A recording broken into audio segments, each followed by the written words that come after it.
tal? Ramiro Priale de Salud.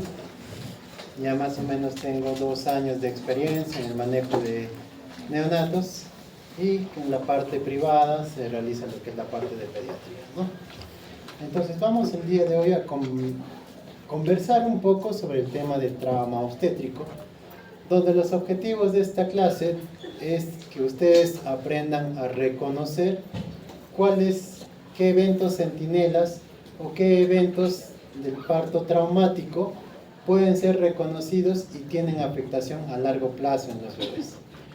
El trauma obstétrico no solamente es una lesión que va a ocurrir en el momento o en el transcurso del parto, sino que posteriormente esto puede tener una afectación a largo plazo.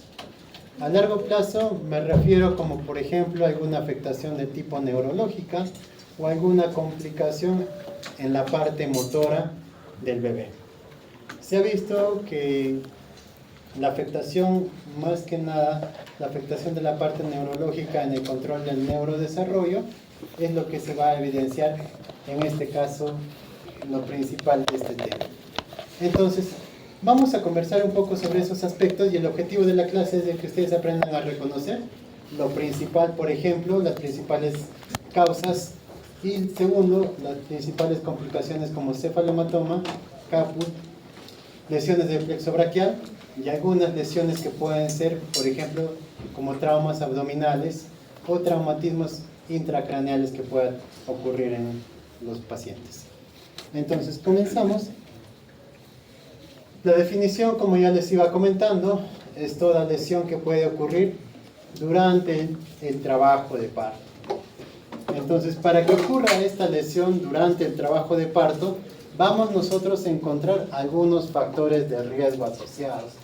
Esos factores de riesgo, mientras en mayor cantidad se presenten, por ejemplo, mientras más factores de riesgo tenga en ese momento en el trabajo de parto, mayor la probabilidad de que el bebé pueda tener algún tipo de lesión.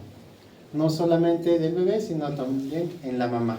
Pero nosotros nos vamos a abocar prácticamente en lo que es en el bebé.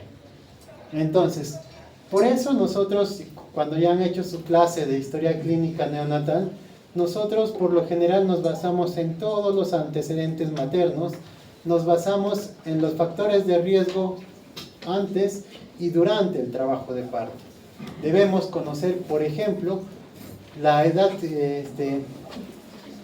gestacional que tenga ese bebé, porque es importante, ¿ya? Obviamente si es un bebé prematuro va a ser de menor riesgo el tema de que pueda tener un trauma obstétrico en el caso de que pueda salir.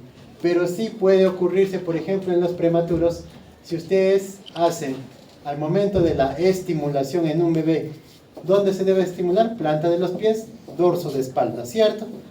Pero si es un bebé prematuro y ustedes por lo general hacen una estimulación muy fuerte en el dorso de espalda, pueden lacerar. A veces ha ocurrido, es por eso que cuando ustedes van a llevar RCP, prácticamente evalúan todos esos factores de riesgo. Entonces nosotros debemos de conocer a todos los factores de riesgo probables que prácticamente vamos a atender a ese bebé. Conociendo desde la edad gestacional, conociendo de las características del líquido amniótico, conociendo de la posición en la que está el bebé, ¿ya? Y conociendo otros factores de riesgo asociados, ¿no? En esta parte nos va a interesar bastante, uno, la posición en la cual se encuentra el bebé. La mayoría de posición que se encuentra en el bebé es la parte occipital que justamente encaja para que pueda salir el bebé. Pero hay algunos partos, como por ejemplo, los partos que son podálicos. Entonces, si tienes un bebé en parto podálico, ya tienes un factor de riesgo que el bebé pueda ocurrir cualquier riesgo de trauma obstétrico, ¿ya? ¿Qué es lo que puede ocurrir? Obviamente hay que hacer algún tipo de maniobras al momento de la extracción de un parto podálico y al momento de realizar esa extracción, ya por ejemplo sale el bebé en parto podálico y lo levantan hacia arriba. En ese momento es donde la cabeza del bebé puede girar y puede ocurrir una lesión del plexo braquial. Entonces, ¿puede ocurrir el riesgo? Sí o no. ¿Por qué? Porque hay ese factor de riesgo. Entonces, otro factor de riesgo es la posición también del cordón. Algunos bebés tienen el circular simple o otros tienen doble o triple circular de cordón. ¿Qué es lo que llega a suceder cuando hay lo que es el cordón? Por lo general está sujetado a nivel del cuello. Entonces, eso hace de que el bebito, al momento de nacer, se traccione con el cordón. Y por lo general el bebé, si es un doble o triple circular de cordón, el bebé sale como ahorcado, así, por así mencionar. Entonces, en ese momento, ¿qué vas a ver? Vas a ver un bebé totalmente morado, ¿cierto? Entonces, si tú ves un bebé morado, vas a decir, doctor, lo vamos a reanimar. Después de reanimarlo, hacer los pasos iniciales de reanimación, lo reanimas, el bebé, sus labios están rosados, pero toda su cara sigue morado. Entonces, ¿a qué llamamos ello? La máscara equimótica. Esa máscara equimótica también es parte de lo que es un trauma obstétrico. ¿Y por qué ha ocurrido eso? Por un simple circular de cordón, que puede ser doble o triple.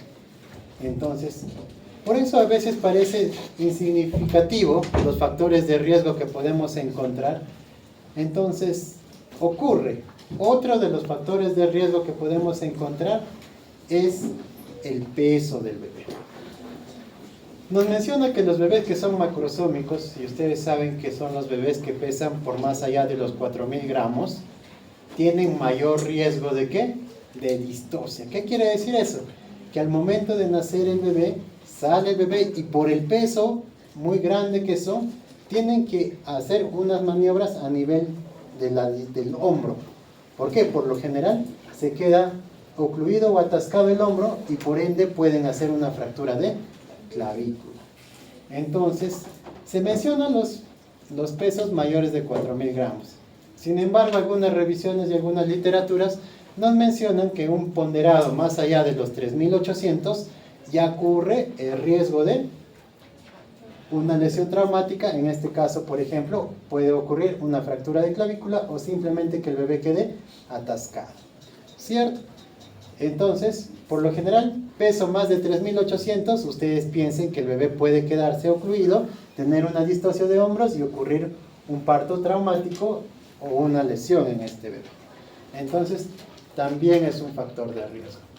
Conocer un poco de la mamá, conocer si es el primer bebé, el segundo bebé, es importante. ¿Por qué? Porque en pacientes multigestas, multíparas, por lo general, bebé de 3.500 a 3.600 pueden nacer sin ninguna complicación porque ella es una pelvis probada. Pero en caso de que sea su primer bebé, primigesta, un bebé de 3.600, 3.800 también puede tener cualquier tipo de complicación. No solamente la complicación al momento de tener una distocia de hombros, sino también una complicación que la mamá tal vez no va a poder pujar en ese momento, y en ese momento de no poder pujar la mamá, ¿qué ocurre? Por lo general en la pelvis de la mamá encaja el bebé, ¿cierto? En ese momento de encajar y la mamá que puja una vez, puja otra vez, es donde lo que ocurre, el caput, el cefalohematoma y hasta un hematoma subgaleal. Entonces, por eso es importante conocer. Es por eso que a veces lo que se recomienda para una gestante es de que lleve todos sus controles prenatales y sesiones profilácticas. Pero ahora, últimamente, se ve muy poco lo que es las sesiones profilácticas y le den su importancia, porque la mayoría llega a terminar el embarazo y por el riesgo de todos estos traumas obstétricos, porque propiamente la gestante dice, no quiero que ocurra nada con mi bebé, quiero evitar todo esto que hace el parto por cesárea, ¿cierto? Entonces, ¿es una de las medidas que podemos tomar para ocurrir todo esto? Sí. Está indicado cuando el bebé es macrosómico más de 4 kilos, es indicación de cesárea. Cuando hay una distocia de hombros, parto podálico, es una indicación de cesárea. Es por eso que esto podemos evitar. Para eso se debe, por lo general, el ginecólogo debe de conocer un poco también de esto, o de manera principal, para evitar estos riesgos. Pero una vez que el bebé ya está en trabajo de parto, como por ejemplo el parto precipitado, que la gestante en un momento llegó por emergencia y ya está con una dilatación completa, está con un bebé en expulsivo.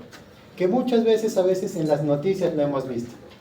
Este gestante dio parto en taxi, dio parto en el baño, dio parto en camino a emergencias. ¿Por qué? Porque es un parto precipitado.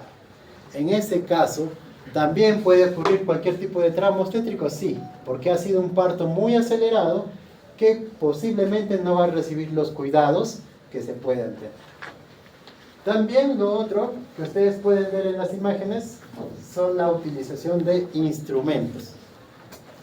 El parto instrumentado, por lo general, se debe de tener en consideración, uno, la pericia del ginecólogo para la utilización de cualquiera de los dos instrumentos. En la parte superior podemos ver lo que es el instrumento del forceps, la utilización del forceps. Y en la parte inferior lo que es la utilización de vacuum, que es justamente como una pequeña aspiradora en base a presión y succión. Para cualquiera de las dos, el ginecólogo debe tener pericia y experiencia. ¿Por qué? Porque si hace mucha presión o hace mucha oclusión al momento de utilizar los forceps, puede generar también algún trauma obstétrico a nivel de la cabeza del bebé. Entonces, quieras o no, ¿puede ocurrir cualquiera de estos eventos? Sí, puede ocurrir cualquiera de estos eventos de acorde a los factores de riesgo presentados. Entonces, en cierta manera, la mayoría de ustedes están preocupados en las preguntas de examen. ¿Qué es lo que va a venir? ¿Cuál es la respuesta?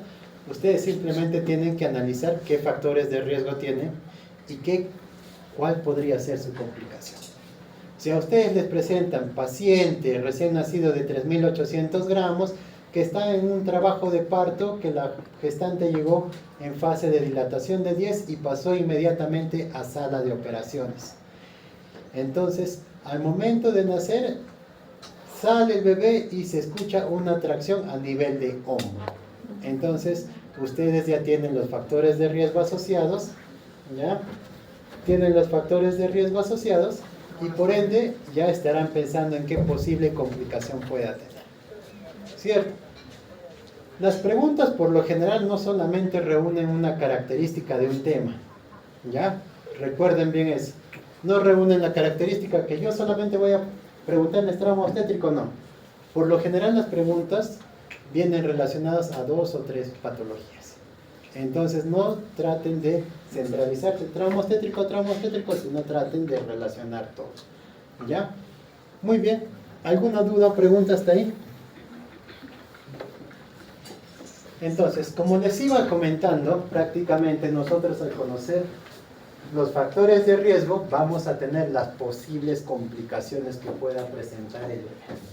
Por ejemplo, como utilizábamos el forceps y el vacuum, podemos tener fracturas a nivel de cabeza, ¿cierto? Entonces lesiones a nivel del hueso craneal. Entonces eso es lo que deberíamos de tener. Por ejemplo, en prematuros. Prematuros no solamente las lesiones a nivel de la piel por la inmadurez, sino también por el daño, por el pequeño, que también su cabecita es bien frágil, podemos prácticamente tener algunas lesiones intracraneales. Al momento de reanimar, de recibirlo, de transportarlo, de posicionarlo, podemos tener, por lo general lo que se presenta en estos bebés son hemorragias intraventriculares, ¿ya? Que se pueden, uno por la prematuridad. ¿Por qué? Por la inmadurez del seno venoso sagital que se presenta en estos bebés. La mayor frecuencia es en estos pacientes por la prematuridad. Macrosomía, justamente lo que les comentaba, bebés que son muy macrosómicos pueden tener problemas en la distocia de hombros. La presentación, la forma de la presentación es bastante, las presentaciones compuestas. ¿Qué entiende por presentación compuesta? Al momento del trabajo de parto. Presentación compuesta. Son las presentaciones anormales que se puede presentar, por ejemplo, en una presentación compuesta de mano y cabeza, ¿cierto? Obviamente esa es una presentación compuesta donde ocurre el riesgo también de un tipo de lesión, ¿ya? Sí se ha dado en algunos casos, pero no es muy frecuente, porque obviamente una presentación compuesta debería ir a cesárea, ¿cierto? No le vas a dejar que el bebé nazca por parto vaginal. las presentaciones transversas, cuando el bebé a veces no se llega a encajar en la pelvis materna, debe de ir a cesárea. Ahora, la cesárea no es totalmente inocua. ¿Por qué? Porque a veces las presentaciones anormales, ya estamos hablando de presentación transversa, presentación compuesta, el ginecólogo tiene que hacer algunas maniobras al momento de sacar al bebé. También puede ocurrir algún tipo de lesión. Incluso a veces cuando hacen la incisión con el bisturí o con la pequeña tijera, pueden hacer laceraciones, ¿en qué? En el tejido del bebé. Entonces, ¿también puede ocurrir por cesárea? Sí puede ocurrir por cesárea. Pero la proporción o la lesión es menor. ¿Estamos de acuerdo? Incluso, por ejemplo, cuando el ginecólogo no puede extraer lo que es al bebé, no sé si ustedes han pasado algunos tal vez a cesárea en sus prácticas, y hacen una pequeña fuerza, ¿cierto? Para ayudar supuestamente a que el bebé pueda bajar. Esa fuerza puede tener lesiones en el bebé y puede ocasionar lesiones en la piel, que son las equimosis. Incluso en un parto, algunos ginecólogos utilizan esas maniobras y se llama como maniobra de... ¿Cómo se llama? Christeller, muy bien. Acá, por ejemplo, les ponía algunos factores de riesgo que pueden estar localizados en diferentes etapas. Como por ejemplo, el bebé. ¿Qué factores de riesgo del bebé? El peso, presentación del bebé, cómo se encuentra, que puede estar podálico transverso o presentación compuesta. En el caso de la mamá, por ejemplo, aquellas que presentan una pelvis límite, porque una pelvis estrecha obviamente no le vas a dar chance vaginal, ¿cierto? Eso es una indicación para cesárea. El tamaño, ¿qué significa? También es una indicación para cesárea las mujeres que son de talla baja. Mujeres de talla baja es una indicación para cesárea, pero es una indicación relativa. Si tiene una buena pelvis o ya es su segundo bebé y el primero ha sido de chance vaginal, no hay ningún problema. Entonces es una pelvis probada que sí puede dar. En cambio, si tiene una pelvis estrecha o malformaciones, necesariamente tiene que ser cesárea. Y en el parto, justamente lo que nos mencionaba, la utilización de algunos instrumentos. Entonces, lo que ustedes deben de aprender es todos los factores de riesgo, con qué complicación deben de tener. Y cuando ustedes les pregunten, entonces ustedes deben de saber qué factores de riesgo hay en la pregunta, a qué puede estar asociado y qué complicación podría presentar. Y si hay de esa complicación, si tiene algún tratamiento o simplemente es conducta expectante. La mayoría es conducta expectante, pero en algunos casos sí hay algún tipo de tratamiento. Como les comentaba, seguramente muchos de ustedes o algunos en sus prácticas han visto estas maniobras, que son las maniobras de Christeller. Por lo general no se debería de hacer ello. ¿Por qué? Porque justamente es una fuerza que se le va a transmitir hacia la mamá y hacia el bebé. En la mamá, por ejemplo, a la altura de que puedan realizar ese tipo de maniobra, puede ser que puedan hacer un riesgo de ruptura hepática no solamente a la mamá, sino también hacia el bebé.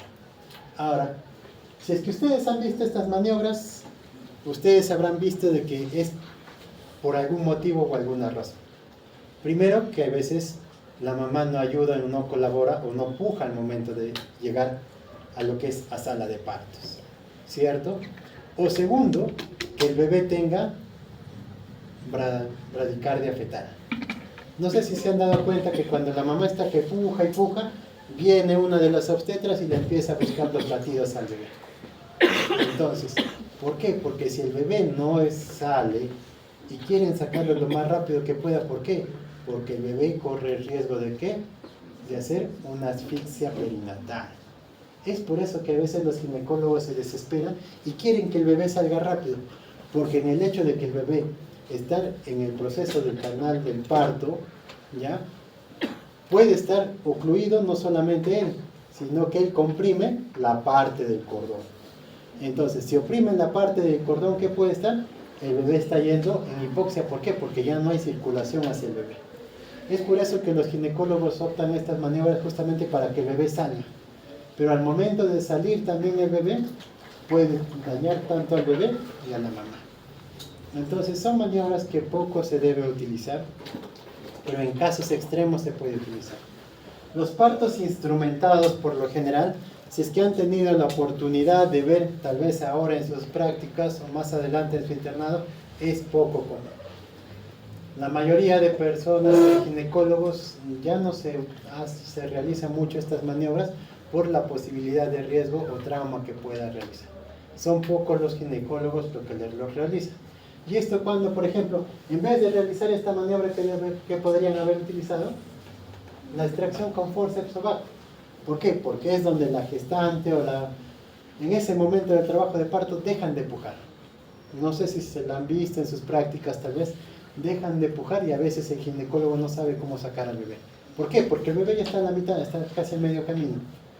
Entonces se puede utilizar el parto instrumentado, pero con todos los riesgos que pueda tener en este caso. Entonces, yo les hago una pregunta. De todo lo que hemos venido hablando, por ejemplo, ¿cuáles son las lesiones más frecuentes que se presentan en el recién nacido? ¿Dónde? ¿En cabeza? Clavícula. ¿Hombro? ¿Fracturas? Clavícula.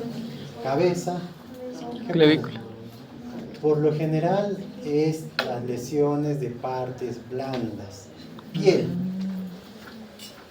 Segundo, pero doctor, ¿por qué a veces no le toman importancia? Porque prácticamente las lesiones en piel no pones como diagnóstico, ¿no? Lesión equimótica, pero no hay un CIE-10 para ponerlo, ¿no? En cambio, cuando encuentras un caput, cefalematoma, si buscas un CIE-10 y lo identificas. Y a veces la estadística del hospital solamente jala esos códigos. Pero a veces no. Hay lesiones que, por ejemplo, cuando ustedes van a pasar visita a sus bebés, van a encontrar algunos bebés que nacen y tienen los ojos hinchados. No sé si alguno de ustedes habrá podido observar. Eso también es un trauma obstétrico. Es una lesión de traumatismo que el bebé, al momento del pasar del canal del parto, puede haber tenido algún tipo de lesión y nacen con los ojitos bien hinchados. Pero eso no es algo malo, es algo que va a pasar con el paso de los días, va a desaparecer. Pero no lo catalogamos, ¿por qué? Porque es una lesión de partes blandas. Algunas lesiones que puedan presentar el bebé, a veces equimosis que pueden presentar al momento de recepcionarlo, al momento de hacer algún tipo de maniobra, o al momento de manipularlo, porque ustedes habrán visto cuando sale el bebé sale y lo voltean, ¿cierto? Entonces, en ese momento puede ocurrir cualquier tipo de lesión. Es donde nosotros vamos a encontrar las lesiones de tejidos blandos. En este caso, el porcentaje de tejidos blandos, si ustedes llegan a sumar, es más de 57% de todos los tipos de lesiones. ¿Ya? Entonces, lo principal son las lesiones de tejidos blandos, pero que no tienen más allá de alguna complicación que puedan realizar. ¿Por qué? Porque es simplemente una equimosis que va a ir pasando, un caput que va pasando. Entonces, una erosión, por ejemplo, que al momento de la cesárea se pasaron, tiene una cicatriz que va pasando. Entonces, es el más frecuente, pero que el que tiene menor riesgo de complicaciones. Después de ello ya vienen lo que son lo demás. Lesiones a nivel de cabeza, lesiones o hemorragias subconjuntivales que se puede presentar en el bebé, fracturas de clavícula, fracturas de fémur, por lo general de huesos largos, ¿ya? Parálisis del plexo braquial, ahora que vamos a comentar un poco de eso. Entonces, nosotros ahora, una vez que hemos aprendido los factores de riesgo, vamos a comentar un poco de cada uno de ellos, cómo puede ocurrirse, cuál será el tratamiento y qué es lo que vamos a hacer. De tejidos blandos, como les dije, es más frecuente, pero no tiene mucha complicación, va a desaparecer. ¿Cierto? En este otro cuadro, por ejemplo, les menciona cuáles son, por ejemplo, las variables que tienen mayor probabilidad de tener un trauma obstétrico. ¿Ya? Y acá, por ejemplo, les menciona, por ejemplo, la utilización de si son partos instrumentados, si son cesáreas o si son partos normales. Entonces, si ustedes pueden ver, cuando utilizas los partos instrumentados de forceps y vacuum, la probabilidad aumenta.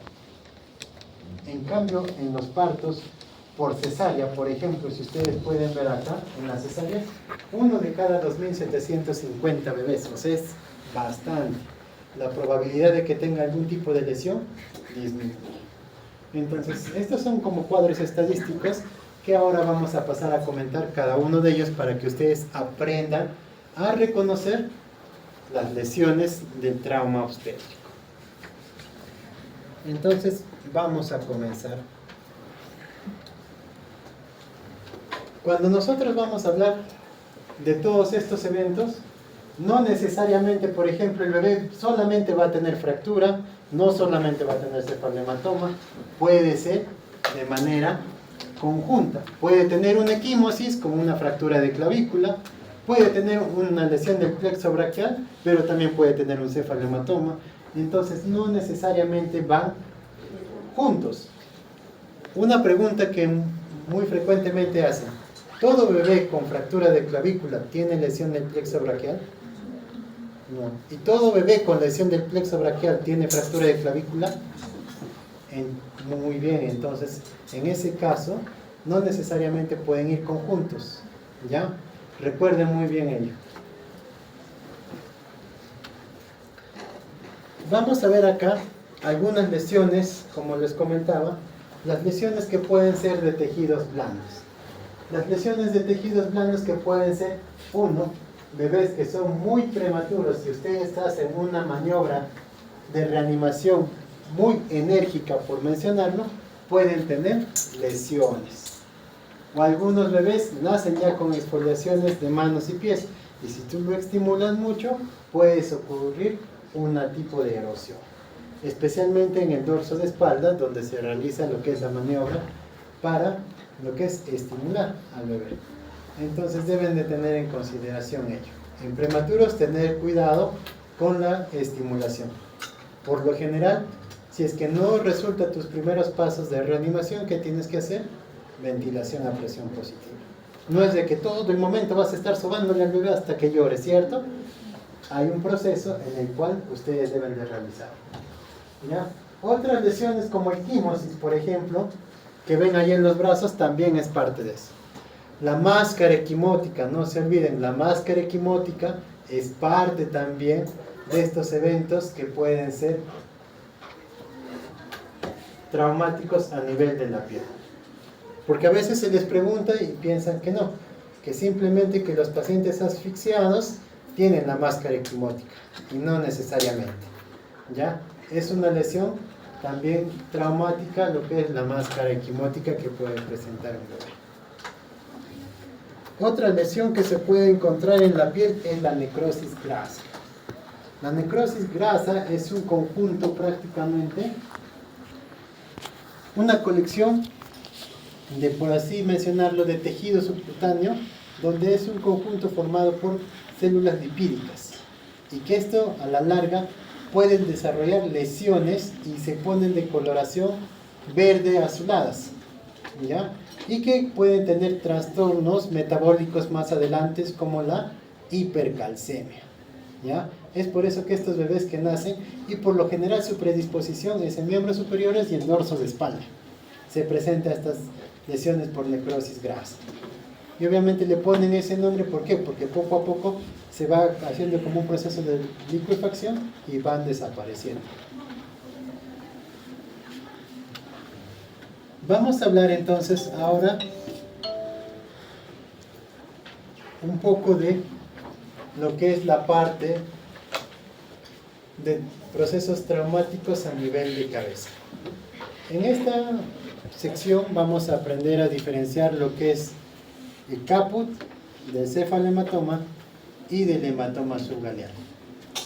Son tres tipos de lesiones que se van a encontrar en un parto dificultoso. Cada uno de ellos va a tener diferente ubicación, diferente complicación, y el tiempo de duración también es distinto. ¿Ya? Entonces, en este caso, por ejemplo, del caput sucedáneo, es prácticamente una lesión que se va a encontrar debajo de la piel. Por eso a veces su nombre dice que es edema de la piel que se puede encontrar, o el edema del parto que encuentra. Al encontrarse debajo de la piel, ¿ya? Cuando ustedes ponen una luz, esa luz va a pasar. Esa característica se llama transluminiscencia, transiluminación positiva. Entonces, esa característica se ve en lo que es el caput sucedáneo. Su aparición es rápida. ¿Por qué es de aparición rápida?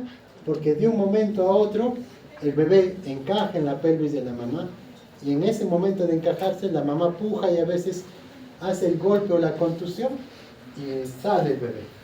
Al momento de nacer, el bebé justamente presenta ese caput. ¿En qué parte? ¿En la parte frontal, parietal? ¿Qué parte es más frecuente en el bebé? Occipital. ¿Por qué? Porque la presentación del bebé es del occipucio, ¿cierto? Hace justamente esa deflexión para justamente el bebé encajar y poder salir. Entonces, en este caso, el caput sucedáneo, como ustedes pueden ver en esta parte de acá, a ver, vamos a señalar acá.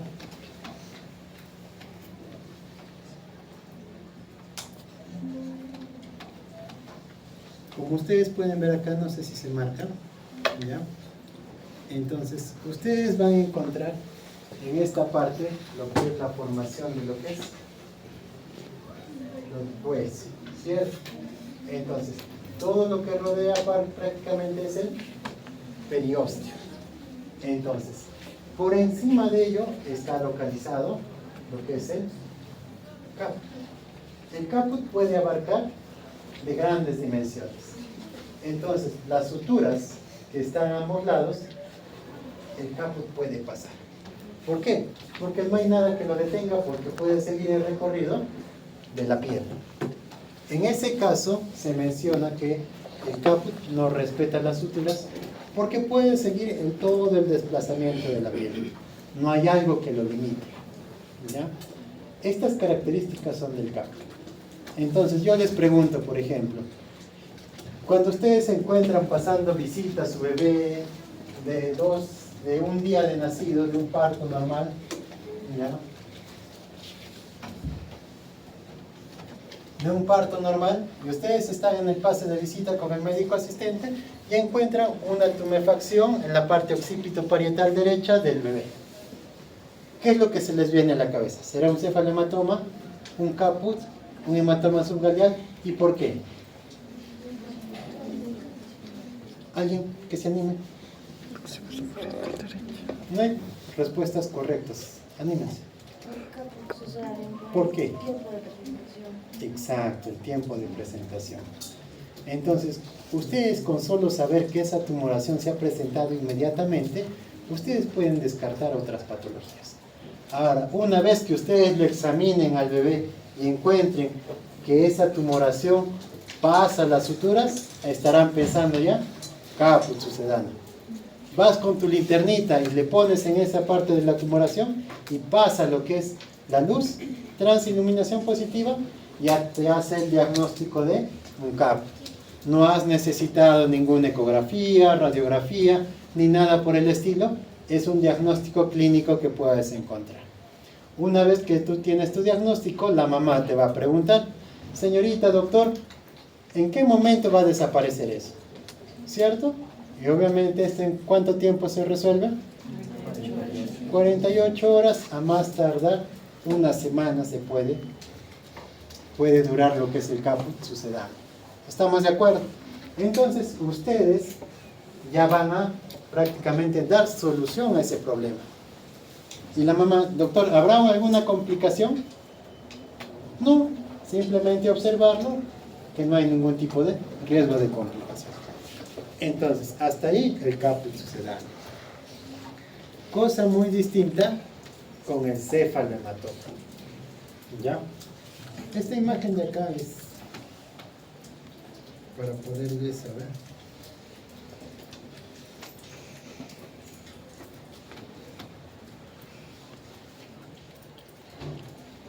No se puede ni marcar.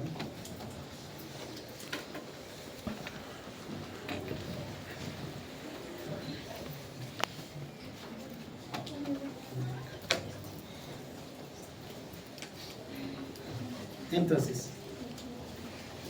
el otro es, lo que vamos a hablar es el cefalohematoma. El cefalohematoma, como su mismo nombre dice, ¿no? Es céfalo, cabeza, hematoma, colección de sangre.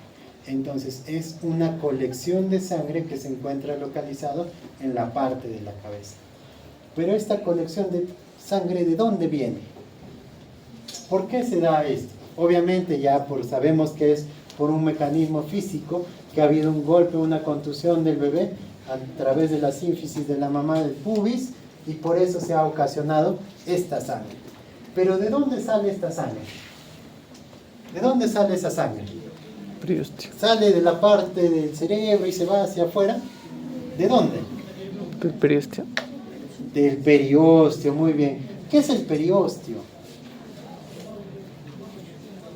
El periósteo es una membrana que recubre todo el hueso y que a través de ellos llegan los vasos sanguíneos justamente para dar lo que es la circulación al hueso. ¿Cierto o no? Cuando ustedes llevaban su clase de histología, no han llevado la parte ósea, en ahí te mencionaba que hay un periósteo por donde circula todo lo que son los vasos sanguíneos. Entonces, al momento de hacer ese tipo de contusión, este periósteo que recubre lo que es el hueso, puede romperse estos vasos que van justamente por ahí. Al romperse ello, es lo que ocasiona la colección de sangre o el hematoma. Ahora, este hematoma, como ustedes pueden ver, el periósteo está limitado a la forma del hueso. Entonces, ¿este hematoma pasará hacia el otro lado? No. ¿Por qué? Porque justamente lo limita el periósteo. Entonces, ustedes ya saben la localización del cefalohematoma. El cefalohematoma, su localización será su periósteo, ¿cierto? ¿De aparición temprana o aparición tardía? Ahora estás. ¿Por qué? ¿Quién no se ha hecho algún tipo de herida o contusión en el transcurso de hasta ahora, cierto? Cuando tú te caes, te golpeas, miras, no pasó nada. Pero al día siguiente, a los 2 días, ¿qué está? Morado, ¿cierto? ¿Por qué? Es de difícil. Igualmente sucede acá en el bebé. Al segundo, al tercer día es donde llega a coleccionarse todo ello y es donde se da esa presentación. Ahora, si es una colección de sangre, ¿pasará los rayos de la luz? No, ¿cierto? Por eso tendremos que es transiluminación negativa. Muy bien. Entonces estamos viendo que es de aparición tardía, que puede aparecer al segundo, al tercer día, por la ubicación que está en el subperióstico y que va a respetar las suturas. ¿Por qué? Porque sigue el camino de la sutura. ¿Cierto? Transiluminación negativa. Muy bien. Entonces, mayormente eso se dará al segundo o tercer día. Entonces, la mamá, cuando viene el bebé para su control a los 2 días y le encuentras una tumoración al bebé y le encuentras totalmente amarillo al bebé. ¿Cómo se llama? Ictericia. Muy bien. ¿Esta ictericia puede ser fisiológica? Puede ser fisiológica porque está en su tercer día, pero tiene un factor de riesgo adicional. ¿Cuál será? El cefalohematoma. Entonces, la mamá te va a preguntar, señorita, ¿ocurre el riesgo de algún tipo de complicación de esto? ¿Cuáles serán las complicaciones del cefalohematoma? No tanto, porque la colección, recuerda, te puede dar un sangrado, pero que se autolimita. Entonces, quieras o no, el cefalohematoma se va a autolimitar. Entonces, no es tanto el riesgo de lo que es anemia, salvo que sea un hematoma bilateral, que sí puede ocurrir, que no solamente esté localizado en un lado, sino que puede ser en ambos lados, y que seguramente tal vez puedan ver por ahí, ¿no? 2 bebitos como que si fueran sus cachitos acá. ¿Ocurre? Sí ocurre. ¿Puede ocurrir? Sí. Pero lo principal, cefalohematoma con anemia no va. ¿Ya? ¿Qué complicación puede tener el cefalohematoma? Ictericia, muy bien. En especial el riesgo de hiperbilirrubinemia. Recuerden que ictericia simplemente es el signo característico que tú observas al bebé de coloración amarillenta. Riesgo de hiperbilirrubinemia. ¿Qué significa? Que la bilirrubina puede estar por encima del percentil 95 para su edad gestacional del bebé y para el tiempo del bebé. Hablamos de hiperbilirrubinemia. ¿Qué más? La mamá, ¿qué más? Ya, doctor, se va a poner amarillito, ¿qué más? ¿Qué otra complicación puede tener? Te va a preguntar también, señorita, ¿en cuánto tiempo le va a durar esto a mi bebé? 2 semanas. ¿Cuánto? 2 semanas a 3 meses. ¿Cuánto? De 2 semanas a 3 meses. No, un poco más, dale más. Por lo general te dice el promedio es de 6 a 8 semanas, ¿cierto? Depende también obviamente del cefalematoma. Si es un cefalematoma más gigante demorará un poco mayor tiempo en reabsorber. Entonces la mamá te va a preguntar ello. ¿En cuánto tiempo se va a reabsorber? 6 a 8 semanas. ¿Habrá algún tratamiento para esto? Específicamente para el cefalematoma no. No hay que hacerle punción para extracción de líquido, no hay que hacerle masajes, frotes, ni nada por el estilo. Pasó las 8 semanas. La mamá vuelve con ustedes y les dice, señorita, usted me ha dicho, doctora, usted me ha dicho que en 2 meses iba a pasar este tema de la colección de mi bebé. Pero si usted le vuelvo a examinar, y yo le sigo sintiendo que tiene esta consistencia, obviamente más reducida, pero persiste con esa tumoración. ¿Qué pensarán ustedes? Porque ustedes le han dicho, ¿no?, que va a desaparecer en 6 a 8 semanas. Y vuelven a las 6 a 8 semanas, a los 2 meses, puesto a su control, y le dicen, doctora, no ha desaparecido, doctor, no ha desaparecido. ¿Qué pensarán ustedes? ¿No era un cefalematoma? O para su diagnóstico de cefalematoma le van a pedir ecografía, radiografía, tomografía o algo más. ¿O es clínico el diagnóstico? Es clínico por lo general. La complicación, algunos cefalomatomas que pueden presentar posterior a las 8 semanas son las calcificaciones. Las calcificaciones que pueden presentar justamente dentro del cefalematoma, y justamente hay una cierta controversia. ¿Por qué? Porque algunos mencionan que sí debería de hacerse ya una resección quirúrgica de esto, en cambio otros dicen mantener conducto expectante. Entonces prácticamente hay ese debate, ¿no? Pero sí puede llegar a calcificarse lo que son los cefalomatomas. Tengan ustedes en consideración. ¿Ya? El diagnóstico, como lo hablábamos, es diagnóstico clínico. Doctor, para estar más seguro, ¿le puedo pedir una ecografía o una radiografía? Puedes pedirle un examen auxiliar pensando en una complicación. En este caso, que llegó tu paciente a los 2 meses, ¿qué le podrías pedir? Una radiografía. Y si tú ves en esa parte que hay zonas de calcificación, ahí está tu respuesta. Es una complicación que presenta el bebé con complicaciones de calcificaciones a nivel del cefalematoma. Entonces, ahí está tu respuesta. Entonces, ¿por qué? Porque siempre puede haber algún tipo de riesgo. ¿Dudas, preguntas? Lo principal de ustedes que van a ver es estas dos. Con respecto a lo que es en la parte de la cabeza. Entonces vamos a ver más frecuente, caput, cefalematoma, que es lo que más frecuente ustedes van a encontrar en el pase de visita. ¿Ya? Seguramente también en pacientes hospitalizados por hiperbilirrubinemia pueden encontrar a bebés con cefalematoma, que es un factor de riesgo. También pueden encontrar. Y otra causa que pueden encontrar, pero es que es menos frecuente, es el hematoma subgaleal. Este hematoma subgaleal, como su mismo nombre también lo menciona, es una colección de sangre. Pero a diferencia del cefalohematoma, el hematoma subgaleal se encuentra en la parte subgaleal.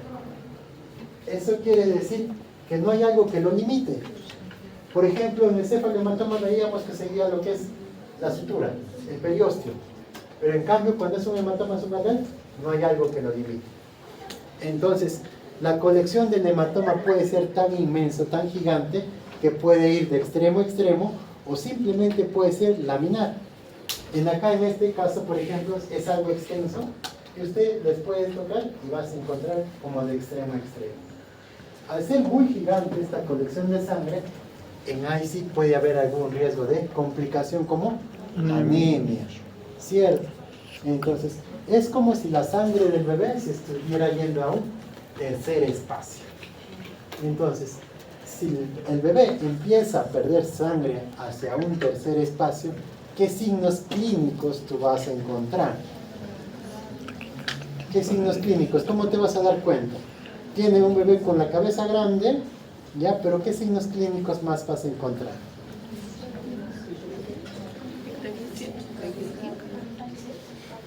Palidez, muy bien, ¿qué más?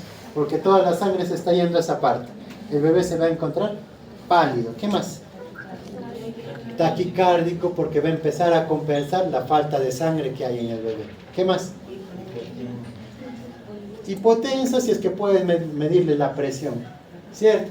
Para que ustedes tengan en consideración, la presión media en un bebé es correlativo a la edad gestacional. ¿Cómo así? Si es un bebé de 35 semanas, la presión arterial media que debe de tener como base ese bebé es 35. Si era un bebé de 40 semanas, la presión arterial media como base debe ser de 40.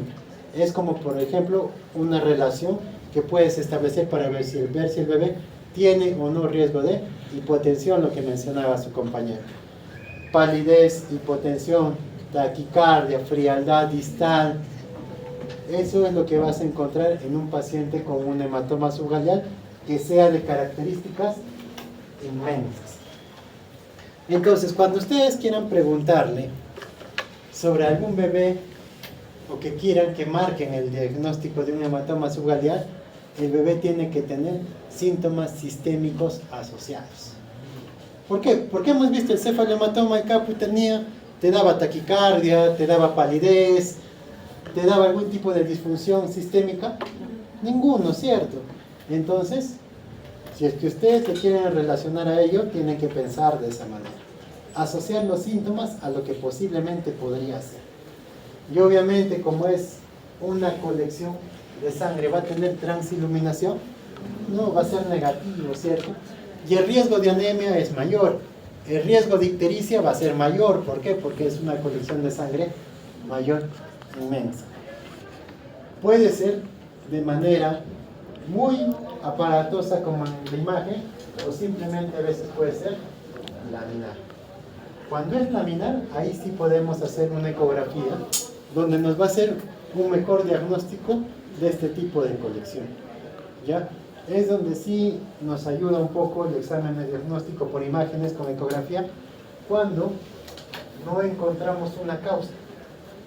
Tenemos un tipo de sangrado, tu bebé está taquicárdico, pálido y todo eso, y es por eso que piden una ecografía transfontanelar, ¿cierto? Uno para ver estructuras de cabeza, para ver por qué el bebé está en estas características.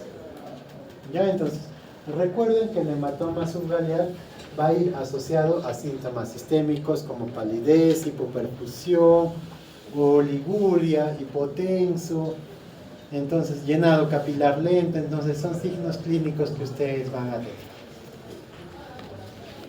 Entonces, y el tiempo de resolución en esta parte nos menciona la literatura que es de 2 a 3 semanas, pero en cierta manera, si es laminar, no vamos a saber exactamente cuánto tiempo puede durar este hematoma. Pero lo que te mencionan es de que la duración es de 2 a 3 semanas. Eso es lo que vamos a tener en consideración con estos pacientes. Y ustedes pueden ver que va desde un extremo hacia el otro. ¿Respetará las suturas? No, ¿cierto? Entonces, son características que ustedes primero tienen que identificar. Y justamente cuando a ustedes les preguntan, las preguntas como que están dirigidas para que puedan marcar alguna de las alternativas. Entonces recuerden bien ello. ¿Ya? Esta parte hemos terminado la parte, como por ejemplo en esta imagen, ¿no? Como les mencionaba, ¿no? Hay bebitos que pueden nacer con cefalohematoma bilateral, sí, y que parecen como si fueran dos cachitos, ¿no? En este caso, por ejemplo, ¿por qué creen que le han pedido la radiografía? Calcificación. Claro, ha pasado el tiempo y a veces no puede, entonces quieren ver si es que hay algo asociado.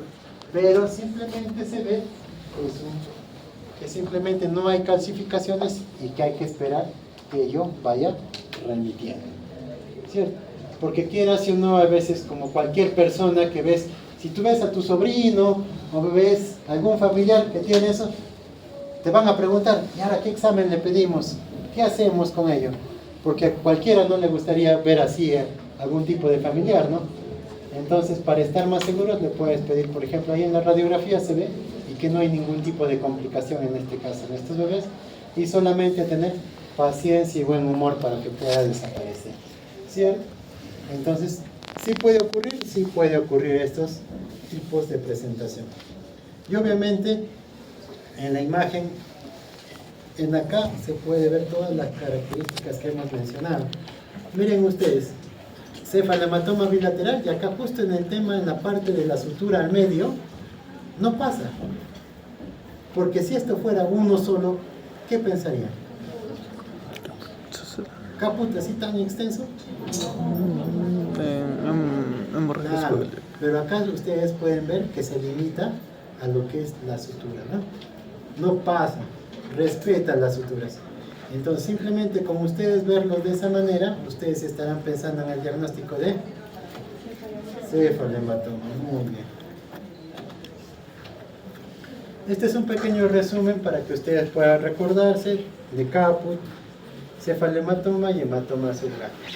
Ya ahí está reunido las características principales de todo lo que hemos comentado. Entonces, seguimos. Cuando nosotros hacemos el examen físico, hacemos primero inspección general y empezamos a examinar de cabeza hacia abajo, ¿cierto? Entonces, ya hemos visto las partes de las lesiones que podemos encontrar a nivel de cabeza y posteriormente vamos a seguir bajando. No se olviden de lo que es la máscara equimótica, recuerden muy bien. Seguido de ahí, ya bajamos a lo que son las partes de hueso, especialmente lo que son fracturas, ¿ya? Principalmente vamos a tener que el hueso más frecuente de fractura, ¿cuál será? Clavícula. Clavícula, muy bien. La clavícula es uno de los huesos que más frecuentemente se puede fracturar. ¿Por qué? Porque la mayor presentación es una distocia de hombros, donde al momento del ginecólogo extraer ahí al bebé, ¿qué es lo que hace? Hacia arriba. Ustedes han visto, tienen la cabeza del bebé y primero hacen hombro anterior, hombro posterior. ¿Se han dado cuenta? Esta maniobra, sale la cabeza del bebé, hombro anterior, primero sale el hombro de arriba y luego el hombro posterior. Levantan al bebé y lo ponen encima de la mano. Pero ¿qué llega a suceder si no sale el bebé? En ese momento de querer traccionar al bebé, hacen una fuerza como de jalar al bebé y hacen una fuerza como que en la pubis de la mamá como que se queda ahí, ¿no? En esa fuerza de que ustedes están jalando y la pubis de la mamá se queda quieto, en ese momento hay esa fuerza y por eso puede haber la tracción o la ruptura de la clavícula en estos bebés. Por lo general, la zona de mayor fractura de la clavícula es a nivel del tercio medio y que ustedes van a encontrar al momento de examinar al bebé. El diagnóstico también es clínico. La fractura de clavícula, obviamente, para tener la certeza, pides una radiografía de tórax, donde nosotros podemos ver la solución de continuidad que se puede presentar en el lado afectado. Entonces, cuando ustedes pasan visita, ¿qué es lo que van a encontrar para hacerles sospechar de fractura de clavícula? Muro asimétrico, ¿qué más? ¿Qué más? Signo de la tecla, muy bien. O simplemente un crujido al momento de examinar la clavícula que está prácticamente fracturada, ¿cierto? ¿Qué más pueden encontrar? Limitación funcional. Es como toda fractura. La mayoría de fracturas que se presentan, ¿qué tienen? Limitación funcional. A veces el bebito, cuando mueve, o por lo general este brazo está más quieto, no porque tenga alguna lesión del plexo nervioso, sino porque simplemente el hecho de mover le causa dolor. Entonces son signos clínicos que ustedes pueden encontrar para detectar una fractura de clavícula. Obviamente, el tema de la radiografía hacen ustedes para confirmar su diagnóstico. Confirman su diagnóstico y el papá, familiares, los que estén ahí te van a preguntar, ¿y ahora qué hacemos? ¿Vendaje? ¿Sujeción? ¿Yeso? ¿Qué hacemos con este bebé? Le pone su yeso todo ahí. ¿Por qué no se le pone yeso?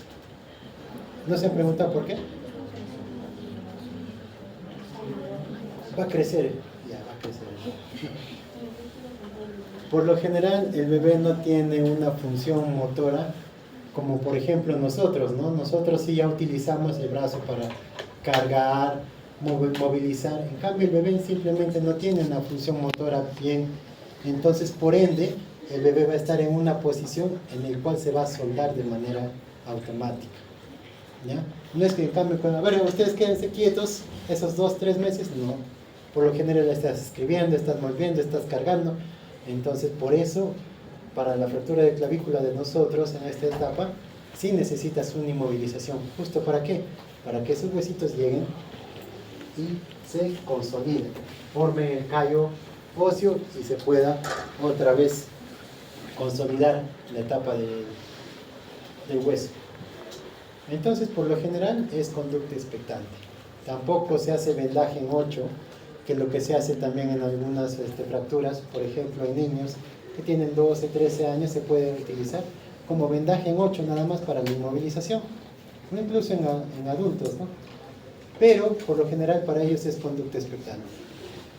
Y el papá te va a preguntar, y doctor, ¿y en cuánto tiempo se va a solucionar todo eso? Promedio de 2 meses, 3 meses. Ustedes le vuelven a tomar una radiografía y van a ver que el hueso está totalmente alineado y consolidado. Ya, entonces, eso para tener con respecto al tratamiento de fractura de clavícula. Existen otros tipos de fractura, como pueden ser húmero o fémur. En caso, por ejemplo, de estas fracturas, sí van a tener una limitación funcional marcada. ¿Por qué? Porque ya sea la parte del húmero o ya sea la parte del fémur, por lo general son las fuerzas donde el bebito trata de ganar un poco de fuerza y estar en esa posición de cuadriflexión. Entonces, como el hueso no está bien, está fracturado en caso de húmero, no va a poder realizar esa fractura, ese movimiento de cuadriflexión. Va a haber una limitación funcional. Igual en la parte del fémur. Y esto más está asociado a los partos podálicos. ¿Ya? Los partos podálicos están asociados con este tipo de fracturas. Obviamente para esto sí necesita lo que es una inmovilización con yeso. ¿Por qué? Porque en ahí es mayor la fuerza que va a utilizar el bebé, ¿ya? Y para una buena alineación sí necesariamente utilizan lo que es una inmovilización a través de yeso. Entonces ahí sí vas a poder observar tal vez a algún bebito con su yeso. Pero por lo general para clavícula no, porque el movimiento de la clavícula no es mucho en el bebé. En cambio para húmero y fémur sí, van a necesitar una inmovilización. ¿Ya? Recuerden bien ello. La ubicación obviamente del húmero es más frecuente que de fémur, pero deben de tener en consideración que la terapia para ellos sí es lo que es inmovilización en comparación a lo que es fractura de clavícula. También va a haber otras fracturas, las famosas llamadas fracturas de ping-pong, que van a estar localizadas a nivel de la cabeza. Estas fracturas de ping-pong pueden ser asociadas al uso de partos instrumentados, ¿ya? Que obviamente van a tener un componente genético, ¿no? Porque no a todo bebé que le aplastamos la cabecita se formaría eso, sino también viene asociado a factores intrínsecos del bebé que puede tener algún tipo de patología ósea que justamente con la mínima compresión puede llegar a formarse ella. Esas son las fracturas de ping-pong. ¿Por qué? Porque justamente dan la forma como si una pelota de ping-pong impactara en la cabeza del bebé. No tienen ningún daño o secuela, salvo que sea una compresión muy marcada, ¿ya? La fibromatosis coli es también lo que le llaman la tortícolis congénita, ¿ya? Es la afectación que está asociada al músculo esternocleidomastoideo. Como ustedes sabrán, el esternocleidomastoideo tiene 3 raíces de disección, ya sea uno en la parte del esternón y otros que van hacia la clavícula. Entonces, cuando hay algún tipo de lesión en alguna de esas raíces de inserción, es donde el bebé se va justamente localizar hacia la posición contraria del bebé. Es por eso que le llaman tortícolis congénita también a este tipo de patología, o su otro nombre es la fibromatosis coli. ¿Es lo que pueden encontrar? Sí, también pueden encontrar. A veces el bebé está en una sola posición, hay que descartar. Al momento del examen físico, ustedes van a sentir una compresión, más que nada a nivel del camino del músculo del esternocleidomastoideo. Las fracturas de columna, que por lo general puede hacer a nivel cervical al momento de hacer las maniobras de atención del parto, ¿ya? Que pueden darse a nivel de altura cervical, más que nada de C6 y C7, o en las primeras dorsales, o incluso al momento de la unión de los primeros 2 cervicales, que es el axis y el atlantoides, ¿no? Entonces, en esos 2 cervicales es donde puede también haber una lesión a nivel cervical. Más que nada es poco común, pero sí puede darse esos 2 tipos de fracturas. No hemos tenido casos, por ejemplo, hasta ahora que estoy de más de 5 años ahí en el hospital, 3 años de residente y 2 de asistente, no hemos tenido casos, por ejemplo, de fracturas de columna. Lo que es fracturas de ping-pong, sí hemos visto, pero era no era por parto instrumentado, sino era algo como prácticamente genético o hereditario que venía del bebé. Lo que es la fibromatosis coli, los casos poco comunes, no he visto hasta ahora algún tipo de lesión.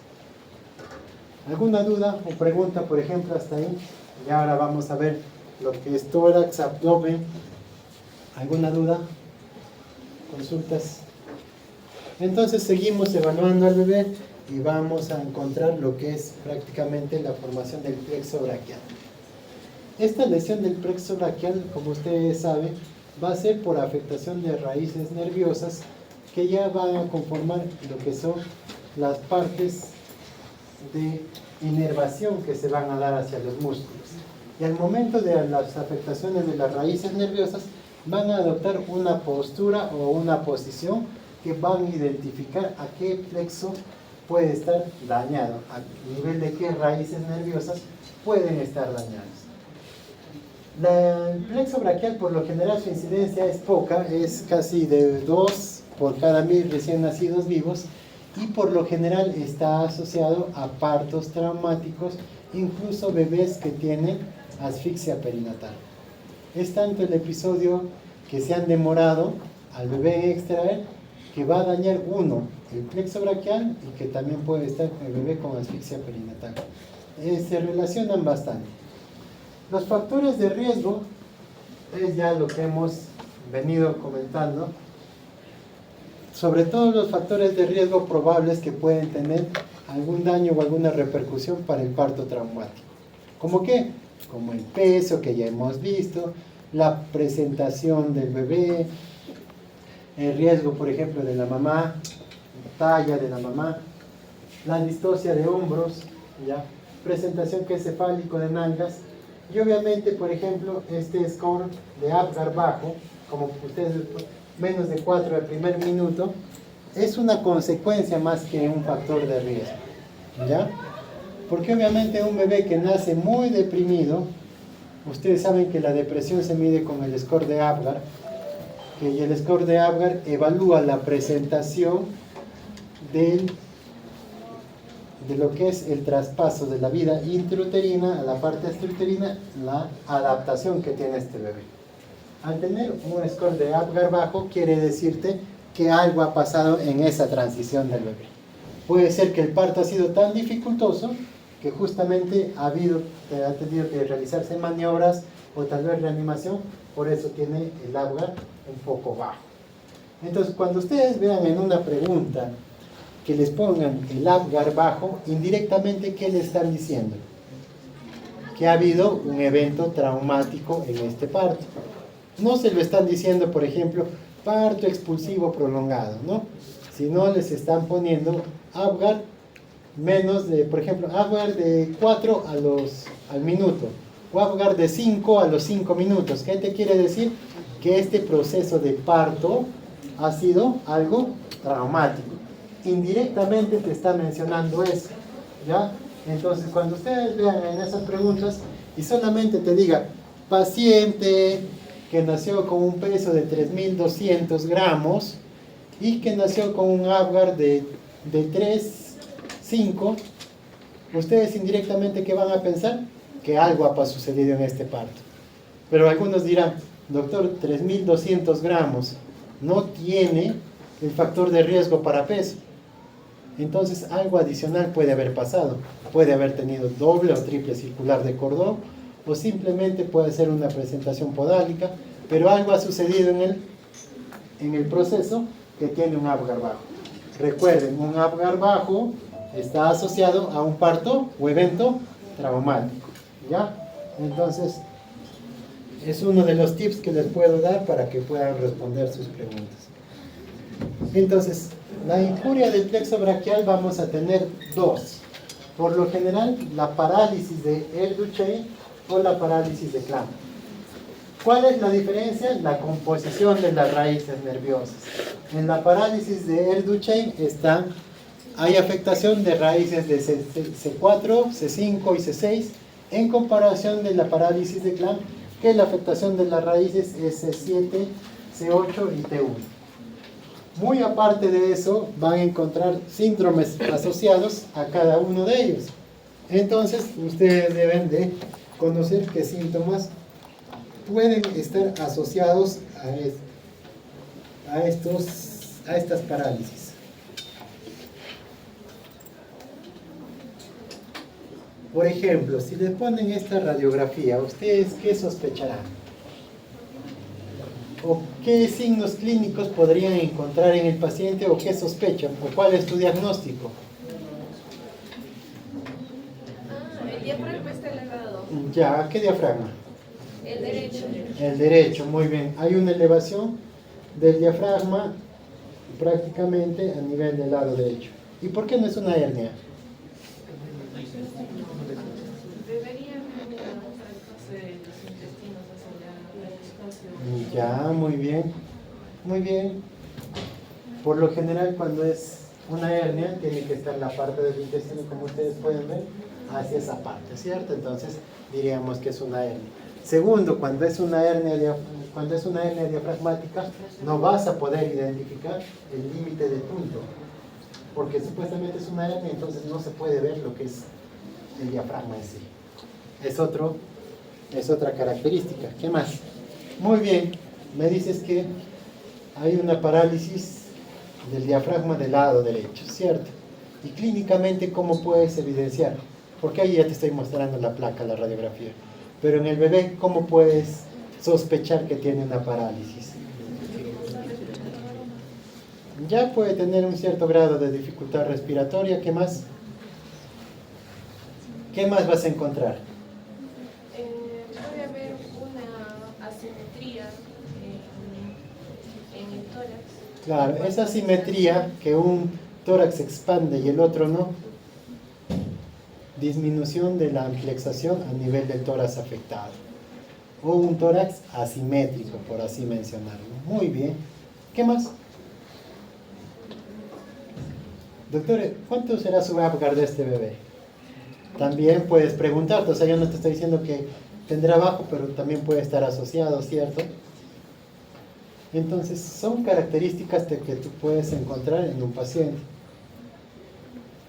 Doctor, ¿puede tener algún tipo de fractura? A ver, vamos a ver. Fractura. No parece. Clavículas están intactas. No parece. Pero sí hay una afectación del hemitórax derecho. Esa afectación del hemitórax derecho que nosotros llamamos lo que es la parálisis del nervio frénico, que es la parálisis diafragmática, por afectación del nervio frénico, ¿a qué va a estar asociado? ¿A qué parálisis? Club. ¿Seguros? Club. ¿Seguros? ¿Quiénes dicen Erduchen? Erduchen, ya, muy bien. Por lo general está asociado a la parálisis de Erduchen. ¿Por qué? Porque hay afectación de raíz C3, que es parte de lo que es la inervación del nervio frénico. Entonces, si tú te recuerdas, por tus clases de anatomía que llevaban prácticamente creo que el segundo año o el primer año, el nervio frénico está formado por qué raíces C3 y C4. Y si hay parálisis del nervio frénico, hay la parálisis diafragmática. Y ese 4 ¿a quién pertenece? A la parálisis de Erlich. Muy bien. Entonces, y acá. Ahí están viendo un bebé en blanco y negro. Tiene una posición prácticamente especial este bebé en el miembro del lado superior izquierdo. Una posición que adopta el bebé cuando hay alguna afectación de algunas raíces nerviosas. Describa la parte del miembro superior. ¿Cómo se encuentra? Rotación interna, ¿ya? ¿Qué más? Toda la extensión. Extensión con rotación interna, mejor. Extensión con rotación interna con abducción. ¿Qué más? Integración, pronación. Muy bien, entonces ustedes mismos se van dando cuenta. Hay una extensión con rotación interna, con abducción, con hiperextensión de los dedos. ¿Se dan cuenta o no? Ahora, esa es la lesión característica de una parálisis de... ¿Seguros? ¿Seguros? Entonces, aunque hubiera borrado ahí el nombrecito, ¿no? Entonces, eso es lo que deben de tener ustedes en consideración cuando hay este tipo de parálisis del bebé. ¿Y cuándo te vas a dar cuenta de este tipo de lesión? ¿Cuando nace el bebé? Según va pasando el tiempo, el bebé adopta esa característica. Entonces puedes verlo cuando estás haciendo su seguimiento del bebé. Por lo general hay veces algunos, porque obviamente cuando el bebé nace no va a hacer ningún tipo de fuerza, pero cada vez que esa lesión se hace más pronunciada, la rotación se va haciendo más efectiva, más notoria, por así mencionarlo. Entonces cuando el bebé tiene, a partir de los 2-3 mesecitos, ya vas a notar esa posición del bebé. Ahora, cualquiera de estos dos tipos de parálisis, el tratamiento en sí es solamente terapia. ¿Por qué? Porque son raíces nerviosas. Ustedes saben que son las células nerviosas y las células musculares, por lo general, no son regenerativas, ¿cierto? Si hay algún tipo de daño ya que no puede recuperarse, por lo general mueren estas células.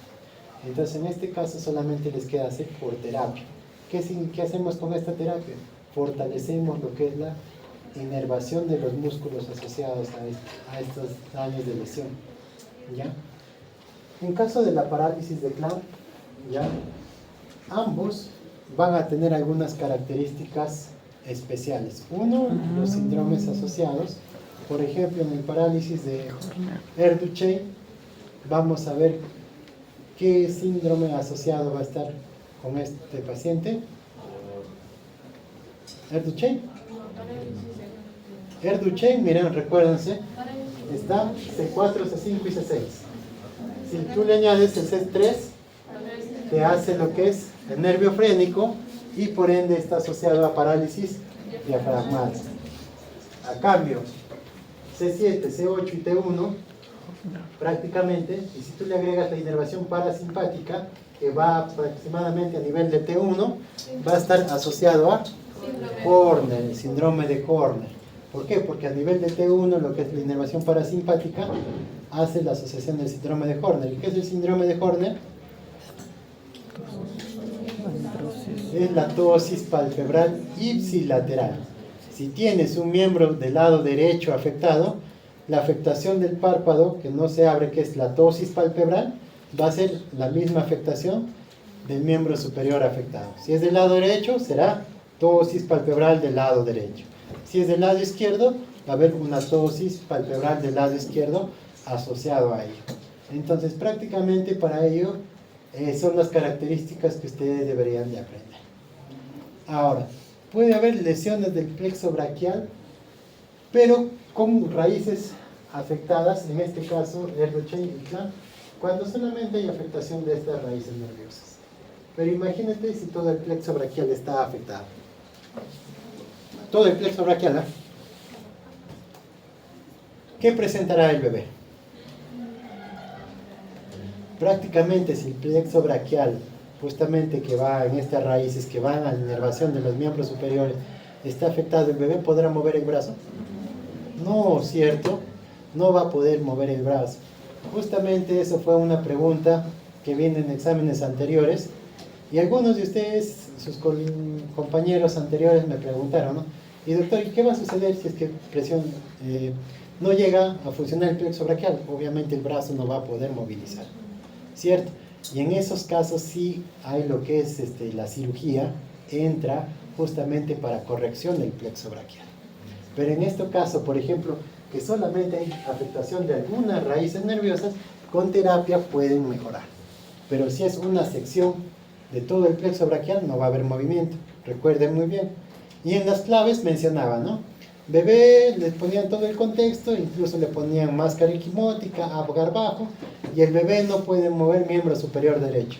Y en las claves estaba lesión del plexo braquial, parálisis de Erdős-Cseh, parálisis de Klamm y síndrome de Horner, si no mal recuerdo. Y la mayoría decían, no nos han enseñado eso, ¿no? Entonces, son cositas que a veces ustedes tienen que inferir, ¿ya? Recuerden que el plexo braquial es la parte que le da movimiento a lo que son los miembros superiores. Si hay una sección completa, no va a poder mover. Entonces, en este caso, la respuesta sería lesión total del plexo braquial. Estas lesiones, por ejemplo, ¿serán lesión del plexo braquial total o parcial? Cualquiera de ellos dos es parcial, ¿ya? Entonces, por eso a veces decían, no, pero doctor no nos ha enseñado las lesiones del plexo braquial parcial. Indirectamente, estos son lesiones del plexo braquial de manera parcial. Recuerden muy bien ello.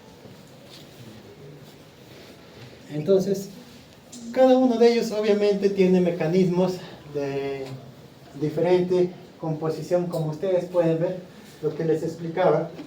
Al momento de extraer al bebé, hacen primero una hombro anterior, hombro posterior. Entonces, primero tratan de jalar al bebé y sacar primero el hombro anterior. Al momento de jalar al bebé hacia abajo, este hombro puede quedar pegado a la tela sínfisis púbica y por eso hay una tracción o puede haber algún desgarro, lo que ocurre, la lesión del plexo. Entonces, en ese momento puede ocurrir. Pero obviamente, si es que lo hacen de manera cuidadosa, sale el bebé de manera normal. Pero eso sería uno de los mecanismos en el cual puede ocurrir una lesión del plexo braquial y por ende algún tipo de parálisis, en este caso una parálisis de Erdős-Cseh. En el otro estamos viendo una presentación compuesta.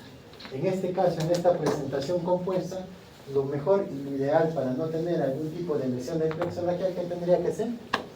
Cesárea, ¿cierto? Porque obviamente hay mayor riesgo de que el bebé no pueda salir. Incluso este bebé, por ejemplo, si ustedes pueden ver, no está en la posición para que pueda salir. La posición del bebé, por lo general, es posición de el occipucio. O sea, la parte occipital debe estar a nivel del canal del parto. Es lo que es una deflexión. Entonces, por ende, también debe ir a cesárea. Entonces, son mecanismos que se pueden presentar justamente para evitar todo ello, ¿no? ¿Alguna duda o pregunta hasta ahí? Estamos llegando a la parte final. En acá un pequeño resumen de lo que les comentaba, de lo que es la relación justamente de las parálisis, justamente asociado a la parálisis diafragmática que está asociado a Erdős-Cseh y el síndrome de Horner que está asociado a la parálisis de Klamm. Obviamente lo que les mencionaba, la que es la ptosis palpebral y la miosis, que es justamente del mismo lado afectado.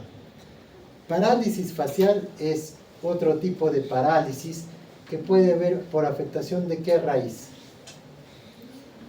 ¿Qué raíz está asociado a la parálisis facial? Facial, ¿ah? Parálisis facial.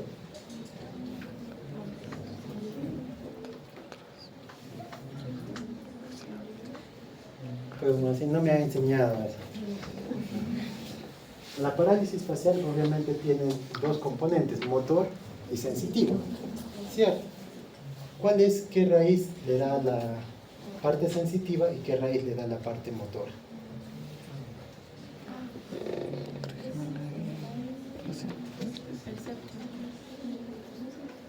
No se recuerda que hay una raíz que viene, ¿no ves? El trigémino, ¿se recuerda? ¿El trigémino de dónde viene? Trigémino sensitivo, doctor. Por eso, sensitivo, el trigémino es sensitivo de C5, ¿cierto? Entonces la parte sensitiva es C5 y la parte motora 7, muy bien. Entonces hay una afectación en la raíz nerviosa de C7. No se olviden, ¿ah? Porque a veces ustedes se recuerdan C5, no. Parálisis facial es la parte motora. Y a veces, ¿cómo te vas a dar cuenta que hay una parálisis facial? Cuando prácticamente hay una desviación de la comisura labial al momento del llanto del bebé. Entonces, de esa manera te vas a dar cuenta de una parálisis facial que también puede estar inmiscuido dentro de lo que son las lesiones nerviosas, ¿ya?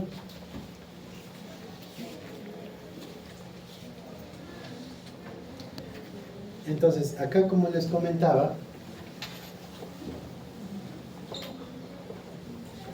lo que nos comentaba su compañera, ¿no?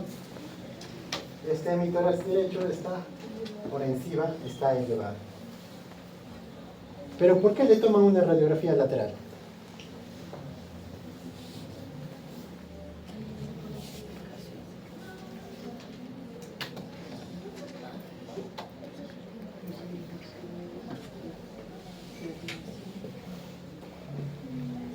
¿Por qué no solamente es necesaria la parte la frontal? ¿Por qué le toman la lateral? Siempre que quiere estudiar medicina, siempre pregúntate por qué. ¿Por qué de las cosas?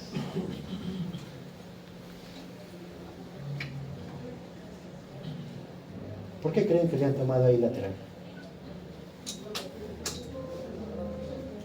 Porque obviamente con el frontal le decimos que el hemitórax derecho está más elevado, puede ser una hernia diafragmática. Digo, una parálisis diafragmática. ¿Por qué? Este va a ser parte de su vida. Los que quieren ser clínicos, los que quieren ser administrativos, ahí sí van a ver papeles, ¿no? Doctor, ¿sería para descartar atelectasias? Está por ahí.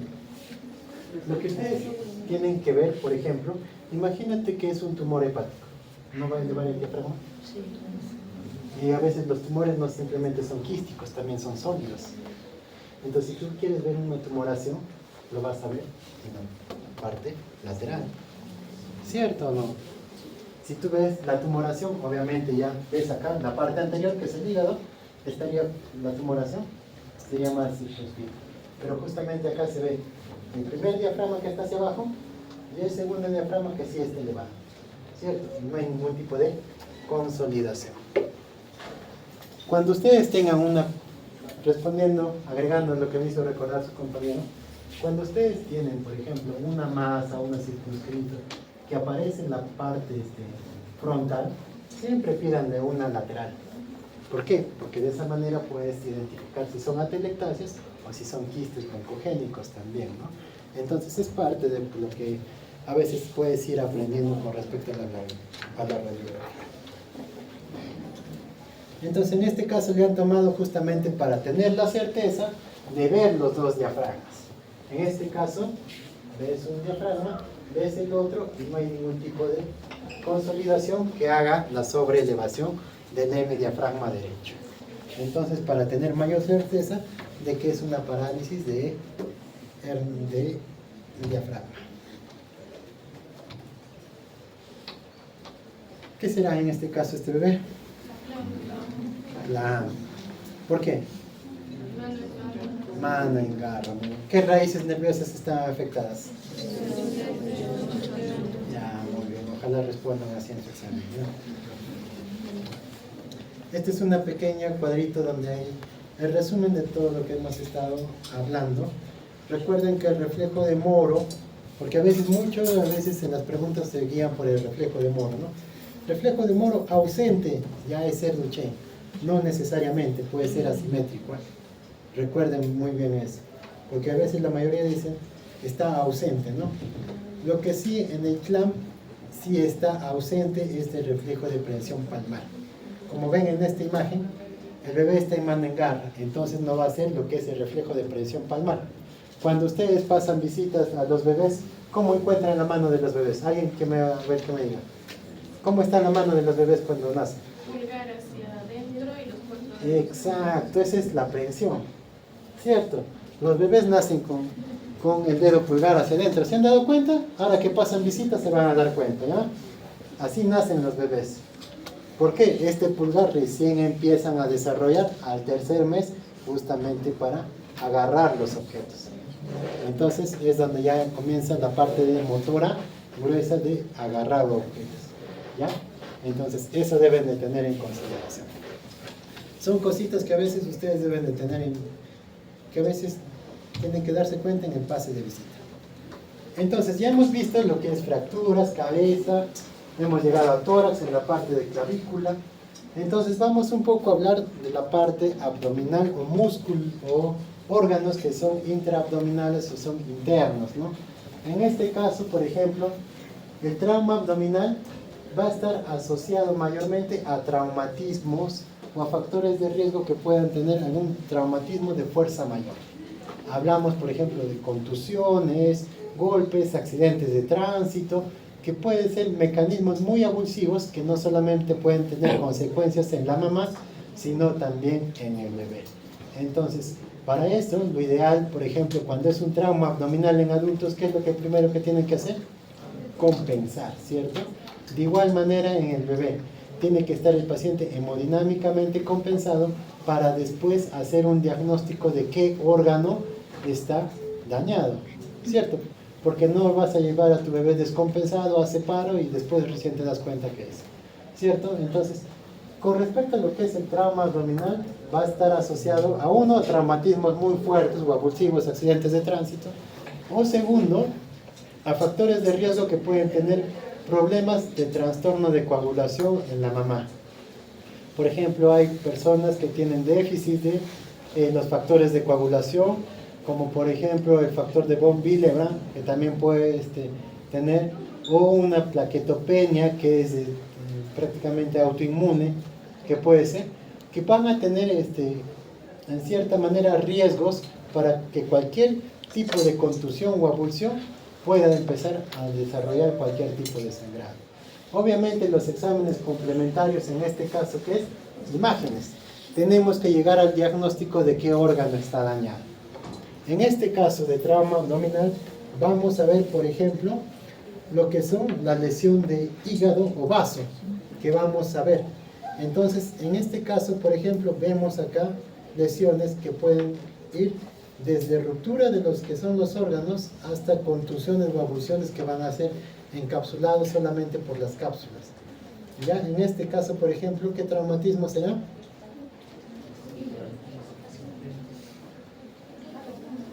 Vaso. El hígado está en esta parte, riñones, y ustedes pueden ver lo que es, obviamente acá se le ha quitado lo que es la arteria esplácnica, ¿ya? Entonces van a ver lo que son abulsiones de órganos, en especial órganos sólidos, porque la contusión al momento de llegar comprimen lo que son los huesos, que pueden ser, por ejemplo, lo que son las costillas, que pueden lacerar lo que es hígado y lo que es vaso, ¿cierto? Órganos suprarrenales también que se encuentran protegidos por las costillas, y también no se olviden de órganos de víscera hueca, como por ejemplo estómago, intestinos. En este caso sí es más fácil su diagnóstico de perforación de cualquier de ellos, de esos órganos, porque va a presentar prácticamente en algunos casos, por ejemplo en este caso como tomografía, vemos el sangrado bien evidente a nivel del hígado, ¿no? Como ustedes pueden ver, acá la ruptura hepática,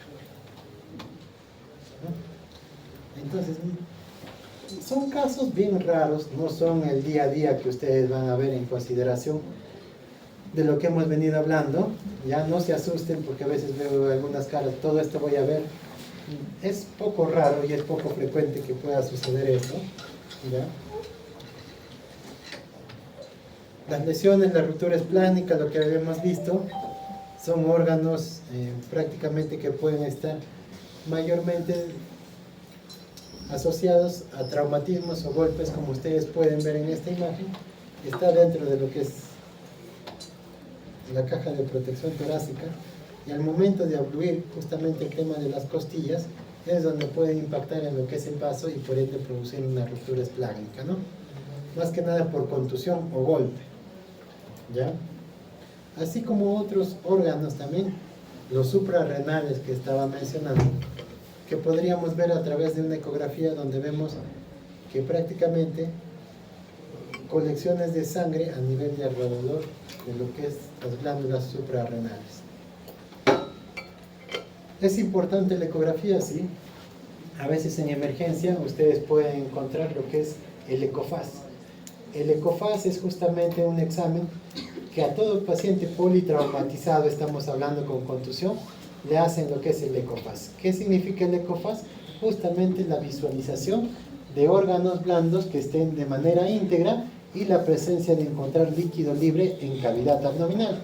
Entonces, por lo general, buscan el espacio de Morrison, el fondo de saco de Douglas, donde mayormente puede estar coleccionado lo que son el componente sanguíneo en caso de una ruptura de un órgano. ¿Ya? Eso deben de tener en consideración. En caso de víscera hueca, obviamente si se perfora, todo el aire va a salir, ¿cierto? Y ocasiona este signo que es el signo de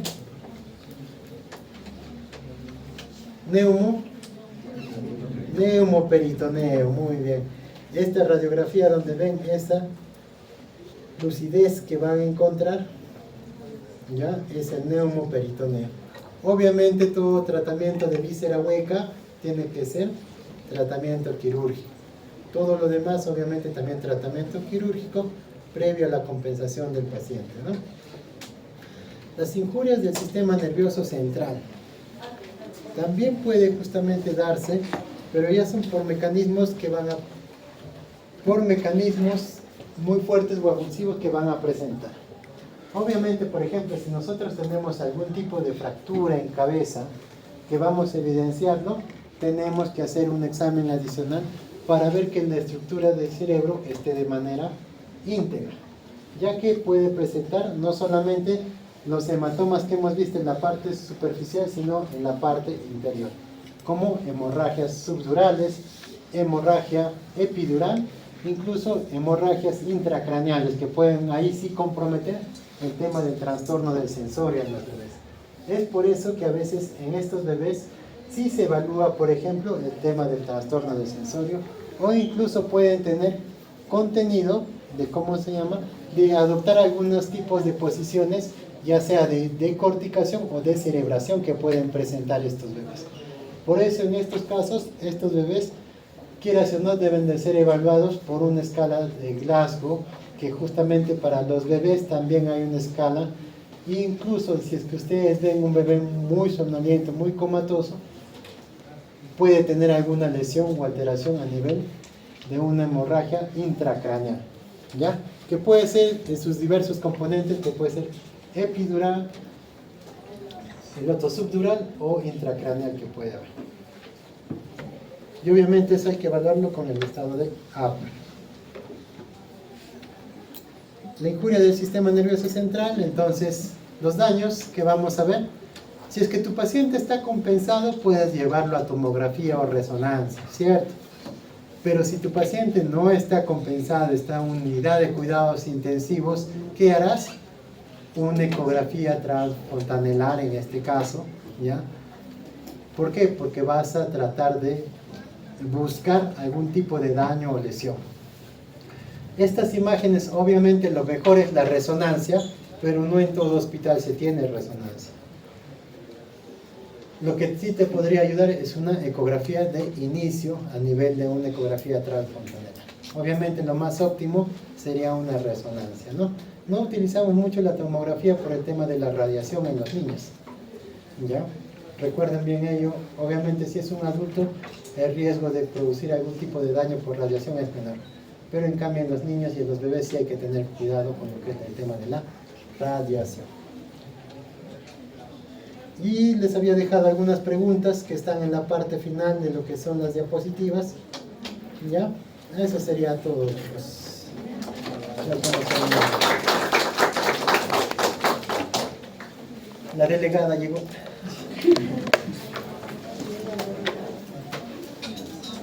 ¿Está la delegada?